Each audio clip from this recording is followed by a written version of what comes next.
ওয়াকফ সংশোধনী আইন প্রত্যাহার সহ একাধিক দাবিতে গতকাল আইএসএফ এর কর্মসূচিতে ধর্মতলায় তুলকালাম পরিস্থিতি হয়। এরপরেই ভাঙড়ে আইএসএফ বিধায়ক নওশাদ সিদ্দিকী সহ ৯৫ জনকে গ্রেপ্তার করেছে পুলিশ। আর সেখান থেকেই আমাদের সরাসরি প্রতিনিধি রয়েছে সৌভিক সান্যাল। সৌভিক, তুমি কি শুনতে পাচ্ছ? এই মুহূর্তে কি পরিস্থিতি রয়েছে সেখানে? যে গতকাল আমরা দেখেছিলাম যে নওশাদ সিদ্দিকীর সাথে কিন্তু যেভাবে আক্রমণ হয়েছে, পুলিশের সাথে ধস্তাধস্তি হয়েছে, তারপরে পুলিশকে মারধরের ঘটনা প্লাস বেশ কিছু সম্পত্তি ভাঙার জন্য কিন্তু তাকে গ্রেফতার করা হয়েছে এবং আজকে তাকে ব্যাংশাল আদালতে পেশ করা হবে। আজকে দুপুর 2টা নাগাদ তাকে ব্যাংশাল আদালতে তোলা হবে বলে এমনটাই মনে করা হয়েছে।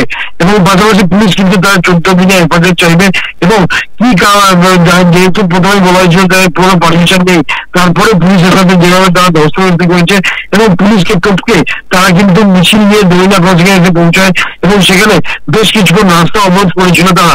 সব মিশিয়ে কিন্তু তাদের বিরুদ্ধে আইনত ব্যবস্থা নেওয়া হয়েছে এবং আজকে আদালতে পেশ করা হবে।